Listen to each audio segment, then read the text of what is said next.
Alright, first things first, this video is concerning an idea put forth by YouTuber Ask Yourself. If you're unfamiliar with it, move along. You are exempt from my condescension today. For the rest of you, let me make one thing perfectly clear. Ask Yourself is not immune to criticism, and it is precisely because I am critical of Ask Yourself that I make this video. Name the Trait is a recurring idea in Ask Yourself's videos, and it is an increasingly popular strategy to take in vegan debate circles, because of how intuitive, confrontational, and coldly unemotional it is to employ in such a passionate theater. Many people have said that there are problems with Name the Trait, but if there are any problems, it is one. It is explained very poorly. Take, for example, this video, which Isaac put out titled, Retard Level Name the Trait Explanation. Here are two cubes. We'll call the cube on the left cube 1, and the cube on the right cube 2.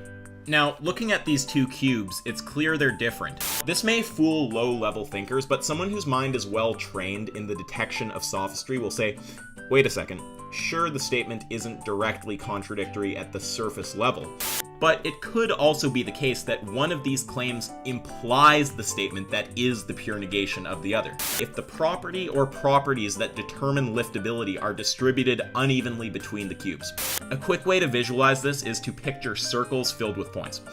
Now, just switch cube 1 with humans, cube 2 with animals, and liftability with moral value. That's how Name the Trait works. That was fucking terrible. The cube analogy is a fine analogy, don't get me wrong, but if you aggregate the people you've debated so far, do you honestly believe that this explanation isn't gonna go whizzing over the heads of most people? Most people are not prepared to rip out all context and talk about what lists of traits define a hypothetical object in space. Okay, look, do you think that social construct per se justifies an action?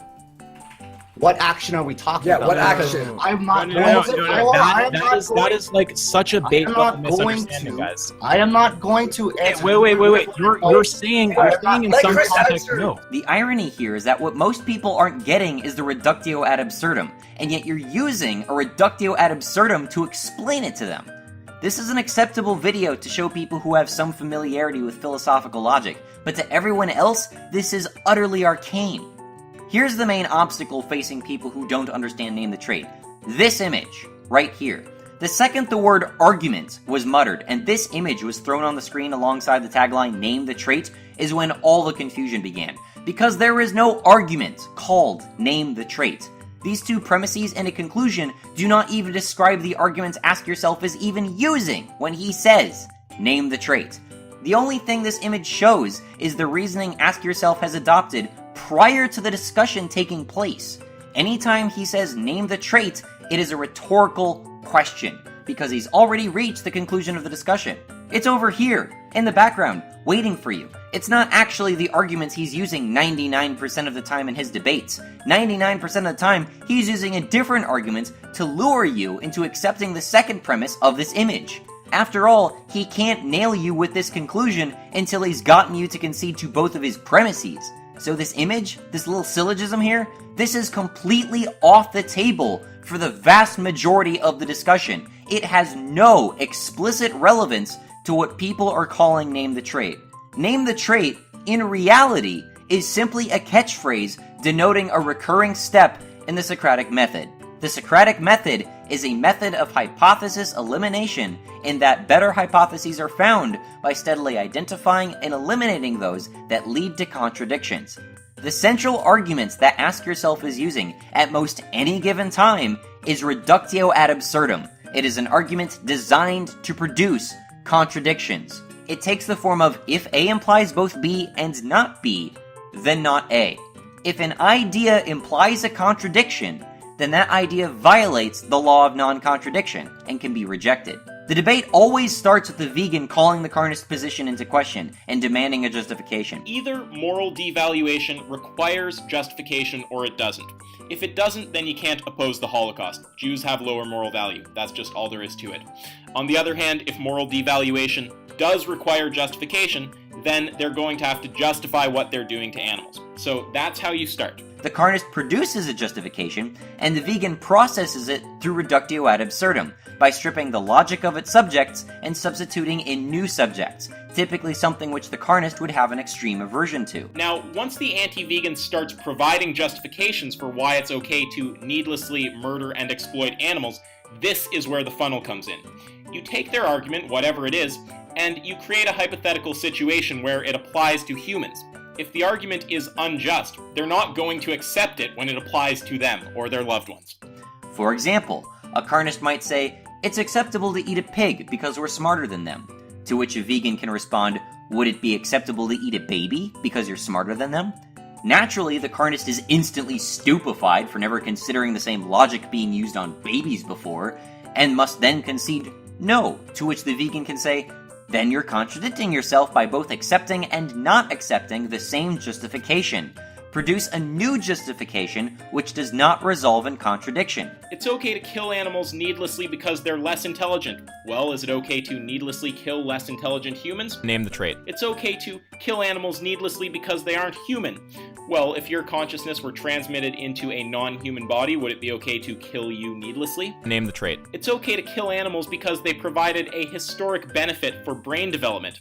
Well, if consuming humans provided a historic benefit for brain development, would this justify needlessly killing humans now? Name the trait. It's okay to kill animals needlessly because it's part of our culture. Well, if it were part of your culture to kill humans needlessly, would this make it ethical? Name the trait. It's okay to kill animals because it's natural.